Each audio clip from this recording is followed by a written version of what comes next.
사랑하는 제자 여러분, 반갑습니다. 지금부터 청소년 활동 제3주차 강의를 시작하겠습니다. 우리는 지난주에 청소년 지도자의 사명과 기능 두 가지를 배웠습니다. 그중 첫 번째는 청소년들이 무엇 때문에 아파하는지 아는 것, 그리고 아픔을 만드는 아픔을 적애해주는 것. 그것이 청소년 지도사의 사명과 기능이다 라고 배웠습니다. 그리고 두 번째 기능과 사명으로는 청소년의 자아실현, 해방이다. 즉, 청소년의 천부적 재능을 발견하고 이끌어내어 마침내 이루도록 하는 것이 청소년 지도사의 사명과 기능이며 앞으로 우리가 해야 될 일이다. 기능의 사명의 본질이다 라고 배웠습니다. 여러분, 지금까지 제 강의를 들으시면서 이런 질문이 떠오르지 않았나요?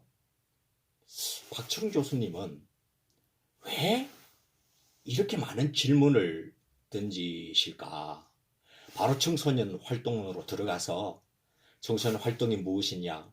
청소년 활동을 하는 곳은 어떤 곳들이 있느냐, 청소년 시설, 단체, 이런 것들은 어떤 종류가 있는가, 그리고 청소년 활동 프로그램은 어떤 유형이 있는가, 또 활동 프로그램을 잘 지도하기 위해서는 어떤 스킬이 필요한가, 정부에서 청소년 활동을 위해서 만든 중요한 정책은 무엇이며 그 내용은 어떤 것인가. 여러분, 이 이야기를 해주시지 않고 왜 근본적인 질문을 계속적으로 던지시고 답을 하시는 것일까? 라는 생각이 들지 않았습니까? 여러분, 여러분의 지식을 향한 갈망, 열정 이해합니다. 청소년 활동, 많은 것을 배우고 싶은 여러분의 급박함을 이해합니다. 그렇지만 제 이야기를 들어보십시오. 많은 지식을 여러분에게 가르치는 것 절대로 중요하지 않습니다. 이 많은 지식이 여러분에게 쓸모없는 지식, 유용하지 않는 지식, 머리만 아프게 하는 지식, 변화를 일으키지 못한 지식이라면 저는 그런 지식을 위한 강의는 하지 않습니다. 부가적인 설명을 해보도록 하겠습니다. 여러분, 이분은 유명한 미래학자 엘빈 토플러라는 분입니다. 우리 한국에 3번 정도 다녀가신 것으로 알고 있습니다. 여러분들도 중고등학교 교양 시간 또 독서를 통해서 이분을 직간접적으로 접했으리라 생각합니다. 이분이 3번 정도 한국을 다녀가신 이후에 이런 말씀을 주셨어요. 한국에서 가장 이해하기 힘든 것은 교육이 거꾸로 가고 있다는 것이다. 한국의 학생들은 하루 15시간 동안을 학교 학원에서 미래에 필요하지 않은 지식과 존재하지도 않을 직업을 위해 아까운 시간을 허비하고 있다. 어떻습니까, 여러분? 마음에 확 와닿지 않습니까? 속이 시원하지 않습니까? 우리가 진짜 하고 싶었던 이야기를 이분이 대변해주고 있지 않습니까? 이분 말씀의 핵심은 이겁니다. 필요하지 않은 지식, 옵솔리지라는 것입니다. 이 옵솔리지는 무용지식이라고 합니다. 쓸모가 없는 지식인데 지금 사전을 찾아보면 이 단어는 나오지 않아요. 왜냐하면 이 단어는 엘빈 토플러 선생님이 만든 단어예요. 두 단어를 합성해서 한 단어를 만들었습니다. 이 두 단어는 obsolete, 쓸모없는, knowledge, 지식, obsolete, 이 두 단어를 합하여서 obsolete라는 단어, 합성 단어를 만들었습니다. 그래서 이 용어의 의미는 무용지식, 쓸모없는 지식, 조금 더 자극적으로 이야기해 볼까요? 쓰레기 같은 지식. 여러분, 저는 청소년 활동론을 듣는 여러분들과 함께 옵솔리지의 악순환을 이제 끝내고 싶습니다. 이 말씀이 무슨 말인가 하면 여러분은 지금까지 극히 소수를 제외하고는 고등학교 3학년 때까지 옵솔리지의 악순환 속에서 살아왔습니다. 옵솔리지의 마수, 옵솔리지의 감옥에서 벗어나지 못하고 그 가운데서 고통을 받으며 산 거예요. 무슨 말인가 하면 예를 들어 볼게요. 여러분, 수학을 이야기를 해봅시다. 고등학교 3학년 수학, 문과일 텐데요. 수학 어디까지 했나요? 제가 수학책 마지막을 얼핏 살펴보니까 이렇게 끝이 나더군요. 함수, 로그 함수. 여러분, 함수, 통계, 로그 함수 하시다고 정말 고생 많았습니다. 대학교 1학년인 경우 여러분들은 지금부터 약 6개월 전까지 로그와 로그 함수를 공부하셨어요. 수학 때문에 고생 많으셨습니다. 머리도 아팠고요. 아니, 머리 아픈 데서 끝나지 않고 이 수학이 나를 불행하게 만들었고 때로는 가족의 행복까지도 빼앗아가지 않았나요? 그렇게 열심히 한 수학, 모두 훌륭한 점수를 받고 이 자리에 들어오셨을 텐데요. 제가 물어볼게요. 여러분들은 지금 청소년학을 선택하셨습니다. 사회복지학을 선택하셨습니다. 지금부터 대학을 다니는 동안, 아니 대학 졸업 이후 직업생활하고 죽을 때까지 로그 함수 볼 일이 있을까요? 무엇 때문에 여러분들은 이렇게 어려운 수학을 공부하셨습니까? 아니, 여러분의 책임이 아니니까 무엇 때문에 우리 한국의 교육은 여러분에게 이렇게 쓸데없는 수학 교육을 시켰을까요? 저는 독일에서 사회학 학부를 졸업하고 석사도 했고 박사도 했고 연구소에서 연구소 생활을 했습니다. 또 그렇게 훌륭한 내용은 아니지만 나름 세계 학회에서도 발표하는 학자였습니다.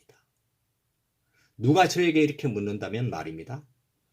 박철웅 교수님, 당신이 사회학자로서 세계적인 활동을 하는데 수학의 수준 어디까지 필요했던가요? 네, 용서하고 들어주십시오. 외람되지만 저는 더하기 빼기 나누기 곱하기 이 이상의 필요한 수학을 발견하지 못했습니다. 여러분, 이것이 옵솔지라는 거예요. 죽도록 고생했는데 더 이상 쓸 일도 볼 일도 없는 거예요. 그 공부를 여러분들은 고등학교 3학년 때까지 한 겁니다. 수학만 가지고 그러면 수학이 불평하겠죠? 그럼 영어 이야기해 볼까요? 영어 몇 년 하셨습니까? 얼마나 열심히 하셨습니까? 얼마나 훌륭한 선생님을 찾아다니면서 열정적으로 배우셨나요? 재정적으로 엄청난 투자를 하실 것이라고 생각을 합니다. 여러분, 이 강의가 끝나고 컴퓨터를 끄고 자기소개를 시작해 보십시오. 영어로. 여러분들은 영어로 자기소개를 몇 분이나 하실 수 있으십니까? 여러분의 영어 실력을 과소평가하는 것은 아닙니다만 저의 경험상 평균적으로 1분 이상 유창하게 의미 있게 자기소개를 하는 사람은 매우 드물었습니다. 여러분, 몇 년 영어 공부하셨어요? 초등학교 때부터 했다고 생각하면 12년간 하셨잖아요. 근데 12년간 죽도록 공부했는데 영어로 1분 이상 자기소개를 하지 못한다. 이거 문제 있는 영어 교육 아니었습니까? 영어 왜 하는 거죠? 왜 하는 거죠? 수능 보기 위해서 하는 겁니까? 아니면 영어를 잘해서 영어권에 있는 사람들과 잘 소통하고 멋있는 삶을 살기 위해서 한 겁니까? 여러분, 모든 언어는 소통을 하기 위해서 하는 겁니다. 시험 잘 치기 위해서 하는 게 아니에요. 등급 잘 받기 위해서 하는 것도 아닙니다. 좋은 대학 가기 위해서 언어 하는 게 아니에요. 영어 하는 게 아닙니다. 근데 여러분들은 여러분 삶의 미래에 진정한 소통에 아무런 도움도 주지 못하는 영어를 배웠습니다. 다른 과목은 말할 것도 없겠죠. 여러분 억울하지 않으십니까? 고등학교 3학년 때까지 아니면 내 강의를 듣는 대학교 1학년, 2학년 때까지 무용지식의 악순환 속에 있었다면 여러분들은 실을 떨면서 이를 갈며 후회해야 됩니다. 가슴 아파해야 돼요. 저는 이걸 끝내고 싶습니다. 옵솔리지 악순환을 끝내고 싶습니다. 고등학교 때까지만으로도 충분합니다. 대학 와서도 옵솔리지 악순환이 계속되면 안 되겠죠. 대학 와서도 옵솔리지 악순환이 계속될 수 있습니다. 이런 사람들은 아직도 옵솔리지 악순환 마수에서 벗어나지 못한 사람이에요. 즉, 내가 왜 이 전공을 선택했는지 모르는 사람, 왜 청소년 지도사가 되어야 되는지 모르는 사람, 청소년 활동을 왜 듣는지 모르는 사람, 이유와 목적 없이 듣는다면, 이유와 목적 없이 시작한다면, 이유와 목적 없이 그 길을 간다면 여러분 아직 옵솔리지 악순환에서 벗어나지 못한 겁니다. 그래서 제가 근본적인 질문을 던지고 여러분들하고 인내 있는 대화를 하고 있는 것입니다. 왜 청소년 전공을 선택했나요? 왜 청소년 활동론을 선택했나요? 우리의 사명과 기능은 무엇인가요? 여러분, 이 질문들은 여러분의 태도를 바꿀 것입니다. 태도가 바뀌어져야 여러분에게 들려지는 지식이 달라집니다. 지식의 가치, 지식의 열매가 달라지는 거예요. 그렇기 때문에 제가 이런 근본적인 질문을 계속 던지고 강의를 통해서 여러분을 만나고 있는 겁니다. 앞에서 말한 이러한 이유와 배경을 바탕으로 오늘 또 근본적인 질문을 던지고 답을 해 나가는 시간을 가지도록 하겠습니다. 청소년 지도사의 기능과 사명 세 번째입니다. 여러분, 청소년이 가격이 아닌 가치로 인정받는 세상을 위하여 일해 주십시오. 청소년이 가격이 아닌 가치로 인정받는 세상, 이 말의 의미가 와닿으십니까? 이 말의 의미를 알려면 가격과 가치의 차이가 얼마나 큰지를 아는 것이 중요합니다. 그 설명을 계속 이어갈 텐데 먼저 여러분에게 두 가지 메시지를 던지고 가겠습니다. 사랑하는 제자 여러분, 부탁드립니다. 여러분, 청소년을 가격이 아닌 가치로 인정해 주십시오. 두 번째 메시지입니다. 여러분 부탁합니다. 당부합니다. 청소년 전공자 여러분, 미래 청소년 지도사 여러분, 제발 소원합니다. 여러분들이여 이 세상을 가격이 아닌 가치로 청소년을 인정할 수 있도록 만들어 주십시오. 여러분 아니고는 이 일을 해낼 사람, 해낼 직업 없습니다. 그럼 가격과 가치에 관한 구별을 시도해 보도록 하겠습니다.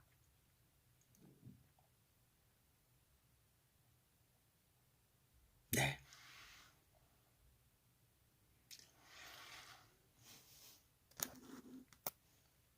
조금 조정을 할게요. 제가 예를 들어 볼게요. 가격과 가치를 정확하게 구분하기 위해서는 사례가 필요한데 먼저 독도의 가격과 가치를 구별해 보겠습니다. 여러분, 독도의 땅값은 얼마일까요?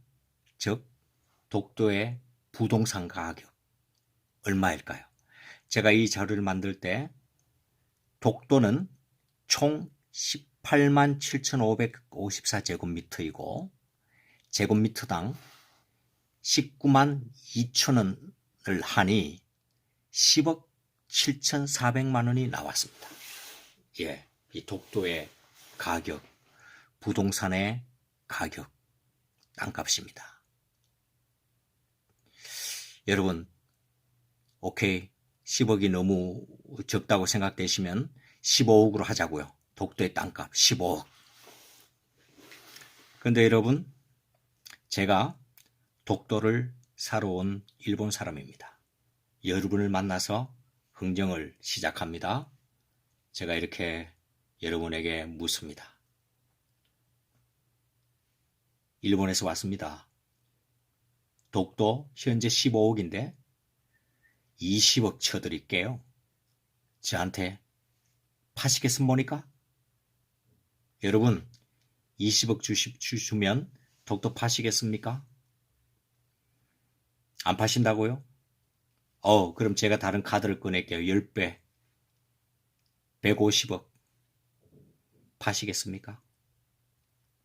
네, 제 강의를 듣는 분들 중에는 파시겠다고 생각하는 사람이 아무도 없군요. 어떻습니까? 1,500억, 2천억, 1조 파시겠습니까? 진정한 대한민국인이라면, 애국심을 제대로 갖춘 사람이라면 독도를 어떤 높은 가격을 준다 해도 파는 사람은 없을 것입니다. 왜 그럴까요? 왜 독도를 가격보다 100배, 1000배 높은 가격에도 불구하고 팔지 않을까요? 왜 팔지 않죠? 우리는 독도를 가격으로 바라보지 않고 가치로 바라보고 있기 때문입니다. 어떤 가치인가요? 독도를 생각할 때 여러분 가슴속에 무엇이 일어납니까? 일본을 향한 정오, 우리 국민의 서러움, 우리 국민의 자존심, 독도가 가진 지정학적 가치, 그 영향력, 미래 후손에 대한 책임, 이런 것들 아닙니까? 독도는 대한민국 그 자체의 가치 아닙니까? 존립 그 자체, 정체성의 가치 그것 아닙니까? 그래서 대한민국을 가격으로 따져서 팔 수 없듯이 독도도 가격으로 따져 팔 수 없는 것입니다. 독도는 가격이 아니라 가치입니다. 가치로 우리에게 실제로 다가오고 있는 것입니다. 그럼 사람은 어떨까요? 이 이야기는 잠시 쉬었다가 두 번째 시간에 계속 이어가도록 하겠습니다.